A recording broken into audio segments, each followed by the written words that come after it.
How you doing, guys? Alessandro here from Spicy Moustache. Today I'm gonna do a bit of a different video showing you how we grow food in the city center here in London. We got two gardens, one at the front, one at the back, and we're gonna start from our front yard and have a look around at what's going on in early spring.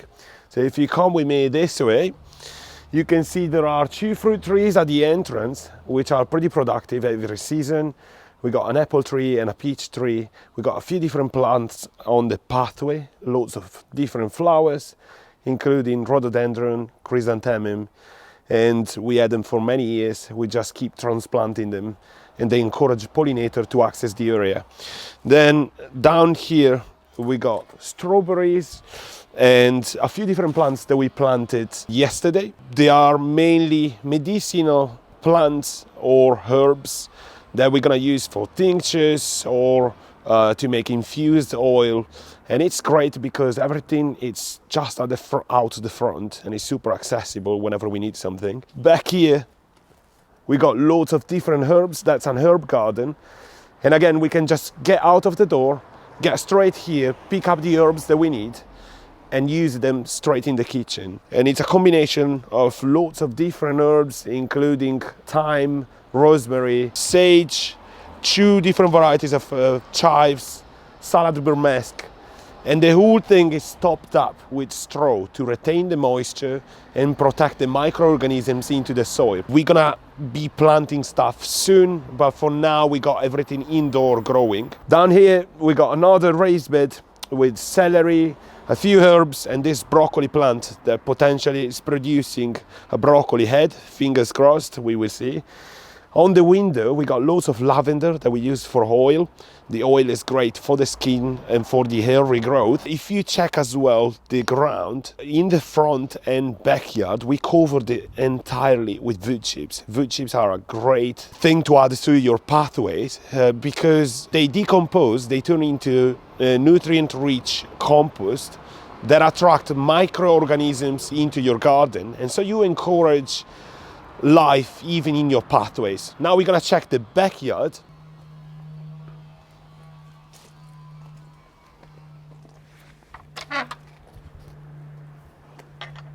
So here we have our back garden. To access the back garden, we have to get out of the house and go around.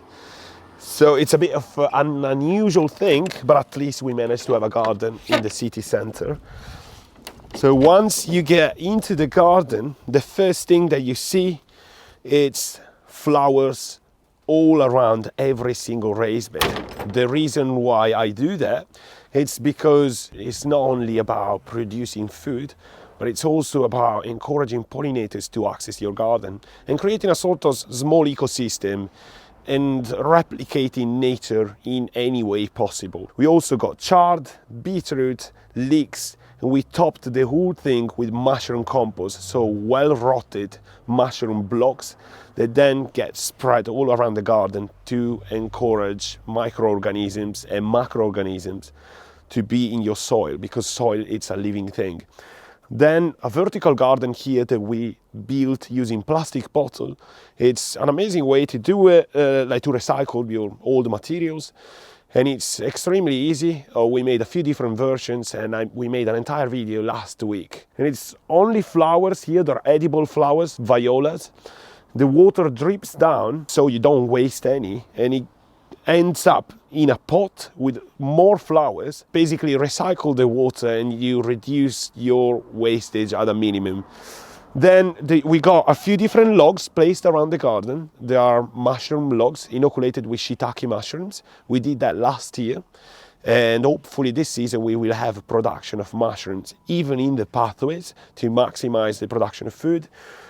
Then the middle raised bed, it's again surrounded by flowers with a few different things going on in the middle, like broccoli, cabbage, beetroots overwintered, and the whole thing was covered in straw during the summer and previous spring, and this straw was inoculated with wine caps mushrooms.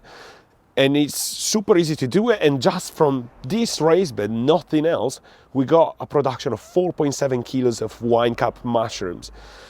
We made an entire video explaining how to how to grow your own mushrooms in the garden, and I will link it up here in case you want to replicate the same thing. It's an amazing thing to have extra production of food.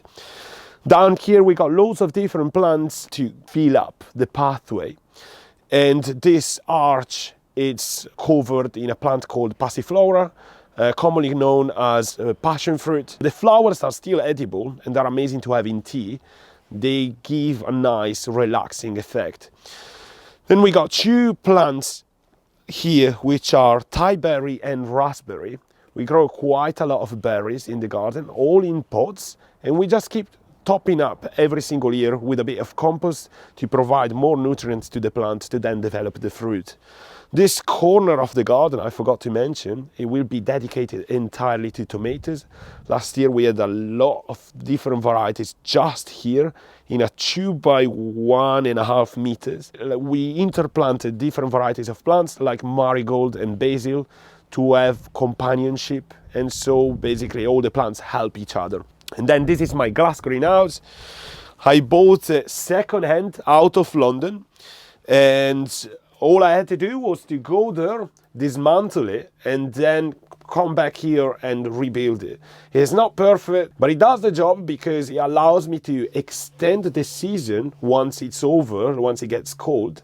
And at the same time, I can start it earlier. And I use them to plant loads of different things like onions that are at this stage in early spring. Then we got our strawberries that I managed to grow just from cuttings of the runner from the mother plant. Once you buy strawberries one single time, you can have an unlimited production of plant. It's absolutely easy. We got loads of leafy greens on every raised bed down here, including lettuce, rocket. We got broad beans, cauliflowers are growing and they're gonna be transplanted soon. We got chard, spring onions, and then down there winter purslane. And then we have a worm farm here in the corner, which is an absolutely amazing way for a small space to reduce your waste. I can bring my kitchen scraps down here, feed it to the worms on the first layer, and then it's full of holes, and basically the worms just migrate up to feed on the food scrap and excrete nutrients that then I can use into the garden. And I found that outdoor from one of the neighbors that was about to chuck it away, and I just brought it in, gave it a good clean, and now it works perfectly. In this corner of the garden, on side of the greenhouse, we start by seeing this wooden structure that I used to train my plants up here, mostly cucumbers. Last year we had an amazing production of different varieties of cucumbers. We hanged some pots in the corner that will be mostly lavender, beans, peas, climbing plants again that can go up. And then down here we got loads of grow bags where we planted a few different varieties of potatoes with flowers surrounding them. And up here we recycled some plastic bottles to make hanging containers. It's extremely easy, and you can have production of herbs, in this case strawberries or micro tomatoes and so many other plants. But the main point is to think about a small space, not just from an horizontal point of view, but to think about it in layers, because you can grow in using every single surface vertically on multiple layers. It doesn't really matter as long as you think out of the box to maximize the production of food. Then behind me we got this system, which is again another vertical garden that we built using bigger size of plastic bottles. Anyone can replicate the same, and just on this side of the fence we managed to produce a lot of herbs, edible flowers, strawberries, and could be many other things, even lettuce.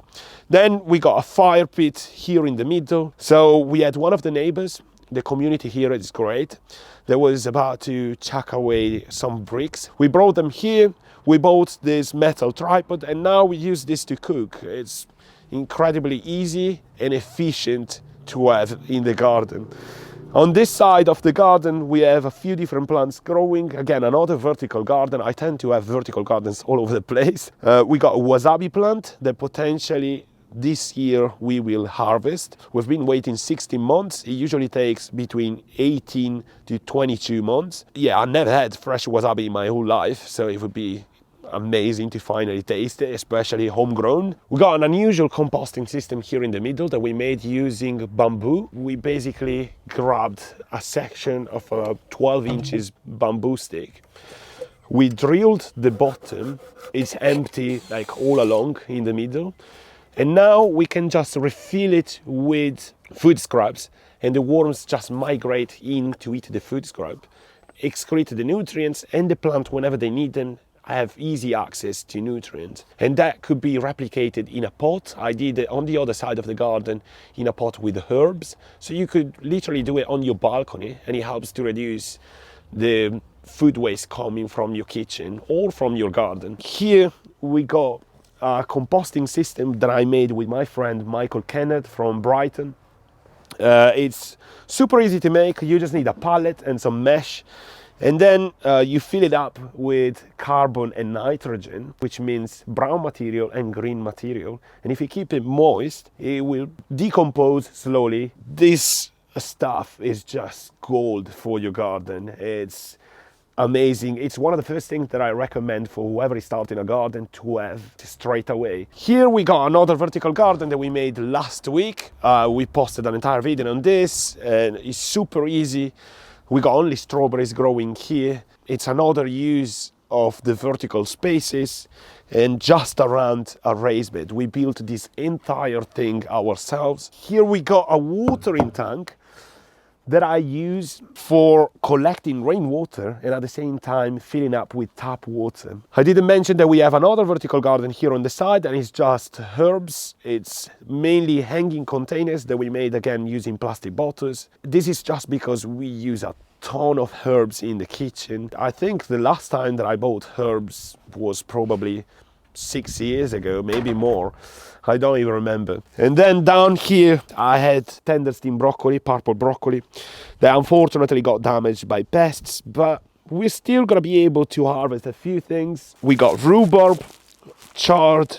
I can't wait till the rhubarb is in season so we can finally start to make some cakes. That's pretty much it for the both garden that we got here in London.